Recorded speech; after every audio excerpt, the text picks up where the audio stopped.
Well, I'm working on the Guntank, and I've had a couple of bad setbacks. There's one of the main guns. I had chromed some of the support rods, and it looks pretty good, but I made a couple of sins, or mistakes, if you will. One, paint got too thick. And parts don't go together really well when paint gets too thick. And I pushed a little too hard in one spot, and you can't really see it, but you can now. I broke this. Had I not broken that, it'd have been okay. Plus, paint's coming off in places. That's one of the problems with Gundam kits, is if you want things to move, you better expect that paint to come apart. And it does. You better sand and get your tolerances right, and the paint comes apart. Good thing is, it's a pretty cheap model. I'll have another one here tomorrow, and I still have a week and a half left. So I just have to fix the gun there. Another spot I went a little bad on and pushed myself too hard. I'm trying to find it. There it is. There's one of the gun hands, okay? And I know I'm way too far away for you guys to see things adequately. So let's do a slight zoom there. That's one of the gun hands, and well, the other one I broke. Again, the tolerances are pretty tight on this kit, and if you look at it, you can see the gun barrels are broken on this one. Okay, so I've got a choice on fixing this. I can find some brass tubing or just build the new one, and I'm going to put things together first, then paint, like I did on some of the arm joints. And some of the arm joints, like this one, I built and then painted it, and you can see it's rotating and moving just fine. Okay, but that's because of the type joint it is, so I'm going to have to be careful with that. Speaking of which, this kit does not come with decals. It comes with pressure-sensitive stickers. These. Okay? It comes with markings from many different versions of this thing, and I'm going to have one hell of a set for my spares box in a little bit. Because, well, I'm getting another one of these to replace the broken parts. Because I'm not even going to try to attempt to fix that otherwise. Now, I worried about the stickers, so I took a piece from my spares box, painted it in the exact same way, the arms, the tank body, the main hull, and other things were painted. Put one of the stickers on it. The camera's going to be better if I do this. Put one of the stickers on it, and then painted it with a clear coat. And, you know, I can't tell that's a sticker. I just can't. So they're probably a higher quality than we expect. So I went ahead and put them on. Now the best way to put those stickers on is with a pencil eraser, putting pressure on the sticker after you place it. Okay? And then the sticker goes down pretty well. And right now, quite frankly, it looks like a decal was just applied. And you put a clear coat on that, and it's going to clean that up a lot. Here's a couple others. Okay, so clear coat on top of that, and that's going to be good. And then I can start putting this thing together. The head is done with its paint job. I like how that visor came out. It looks really good. Remember, I chromed underneath that clear plastic. I have some detail painting here and there to do with a brush, and that's going to be like a half-hour session. But other than fixing these guns, which is a setback I didn't want to have, everything's coming out really well. I'm really not disappointed with this thing at all. The model goes together really well, but just be warned, when you go to paint one of these things, you have a lot of painting to do, because you have lots of little pieces that need to be painted to put things together correctly. Okay? So I will be back in a little bit. I've got to go to work now. Tomorrow I get to start building these guns, and I will control the paint. I'm going to use a different color of paint on them. This was Alclad's gunmetal, and that stuff just doesn't go down well. Never liked it, and had trouble with it, and always end up putting it on too thick. Because I can't control the color well enough. It's supposed to be a bluish steel color, and it just doesn't work for me. I'm going to try it on another thing first. If I can get it to work the way I'd like, that'd be great. I still have 3 or 4 pieces that need some touch-up paint over in the spray booth. And a few things that need clear coating, and I can start putting this guy together. I'm looking forward to that part. Alright, well, I will see all of you later. He's close to done. Alright, everyone. We're here talking about Mr. Guntank. Okay, I'm just closing the door so I can talk a little bit louder. As you can see, I've got more pieces here. We've got the head done, the upper hull is done, the main body is done here. There's a few spots I should touch up a little bit of brush painting to do, but for the most part this is done. I got the markings on it. One of the arms, that's what it's supposed to look like when it's done, but I broke some of the guns. I'm going to have to redo that whole thing. That's going to happen. Okay. I've got the lower hull done. One of the markings in the front just refuses to lose that glossy look.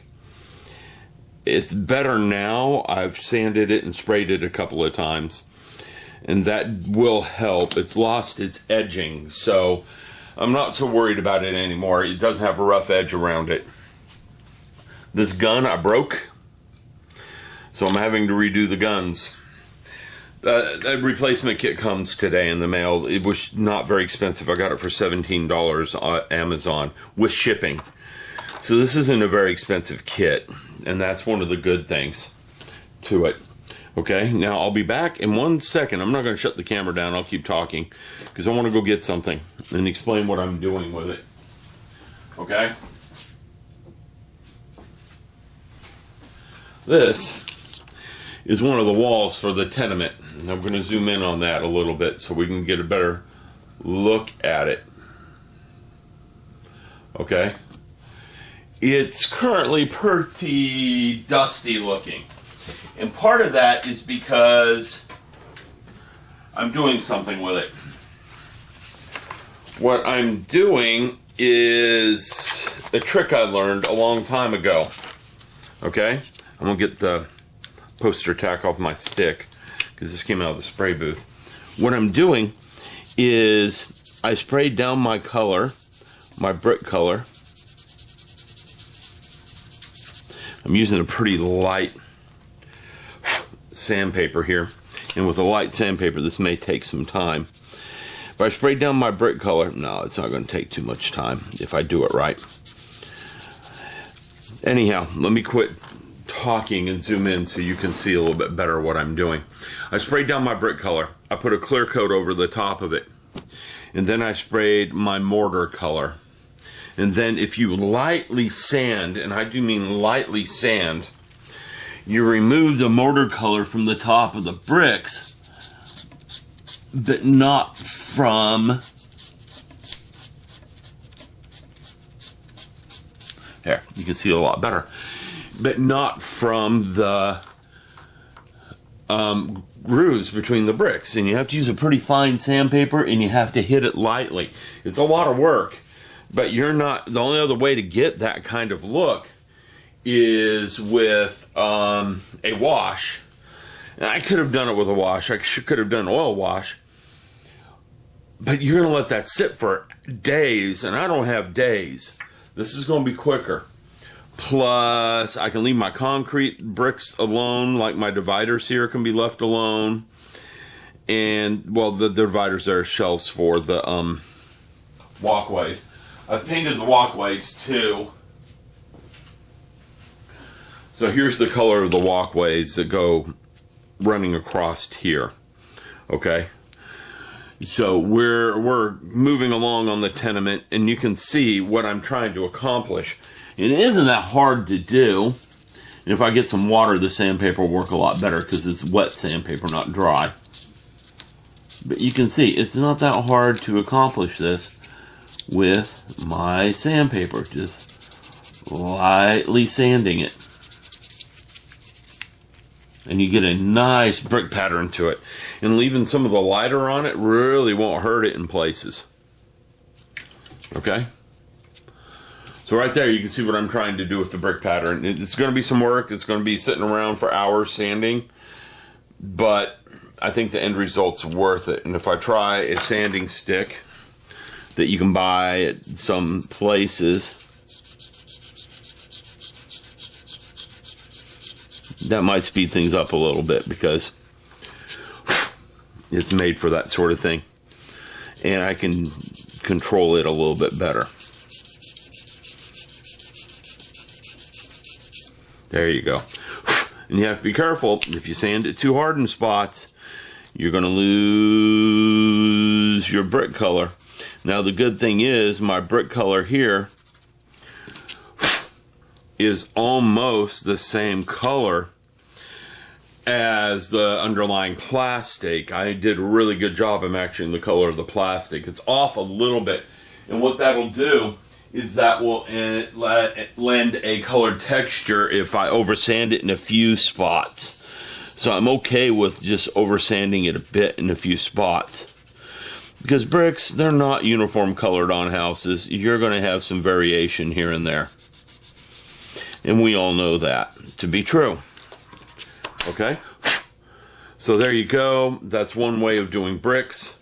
Patterns on a building. I'm going to pull it off so I can look at it. Yeah, it's doing exactly what I wanted it to do.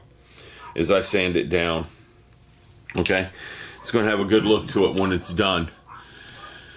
All right. So there's how you do mortar into bricks. So I will be back in a little bit. I've got to rebuild his guns, but I'm starting to work on the diorama base. Hope you enjoyed that part. Hello everybody. We're here talking about Gundam and how much fun it is to have parts break. Parts broke. Here's why, and you can see it really well on this part if I do a good zoom on it. And I'm going to have to move some parts here because, well, I've been working on the building and I think that's looking pretty nice right now. And I have to do some more work on that. But here, let me zoom this. And zoom. We'll get this camera going. It can zoom quite far. Okay.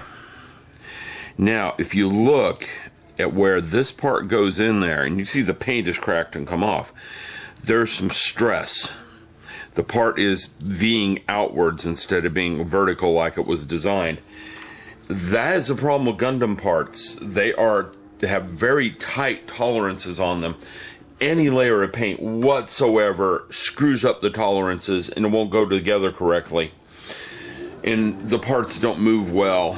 I'm okay with these arms and stuff because of the way they're jointed. We're not scraping up the paint too much on them. I have to be careful though because I will scrape the paint if I'm not careful with some of these arm joints. Right in here I can see some wear showing up on that joint. Just a little bit, and I can hide that a bit with some other stuff. It's because it's rubbing as it rotates in there, whereas the other side doesn't do that. So I got to figure out why one side rubs and one side doesn't. But anyhow, it's just one of those things you have to be worried about when you're building a Gundam model. So what I'm trying to do with the replacement parts for this guy is instead of chrome painting them like I did here, the chrome paint, it goes in there just fine. It moves. That's because I sanded the shaft down. Okay? But I don't want to do that this time. I could drill this out too, but it's already pretty thin. Drilling it out just weakened it. Sanding the shaft weakened it, and that's why this one broke. Okay? If I were to take and try to reassemble this gun piece, this one here, and you can see the broken shaft right there, I can get it to reassemble. I can get it to move. I even put some grease on parts of it.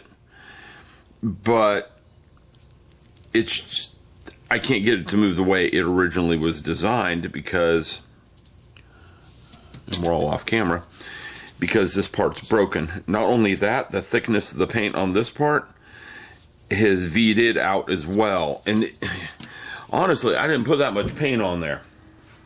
So, what I'm doing on the replacement is I've been experimenting a little bit. This is the native color of the plastic right here. Okay? And it's got a nice metallic shine to it. What I've done is rubbed it with a pencil. So that's what I'm going to do all the cylinder parts. I'm just going to rub them with a pencil and leave the native plastic there. And that's going to give them that metallic shine I wanted. I've tried a couple other things. None of them are working. I don't want to paint these cylinder parts anymore. So I'm going to go ahead and put the guns together. I've already started. There's one seam line on the guns to take care of. And I'm doing the preliminary seam work right now. Once I get that seam done, I'm going to build the other parts of this. They come in 2 parts. I'm going to go ahead and put them together in 2 parts, build them completely, including this part on there, which just snaps on. I'm going to mask the cylinders so they don't get any paint, and that's going to be fun to do. I think I might be able to get away with painting the halves again like I did here, but I have to be very careful because any paint in the seam line, and it'll show when you put it together because it keeps it from closing correctly. So I want to put them together. I'm just going to have to mask the cylinders really well and then paint it, then unmask the cylinders and hit them with the pencil. And then I'll get something that's shiny like this is. The color's fine. It's a metallic shiny, and that's what I want. All right, I'm going to go because I got work to do. I'll see you guys in a bit.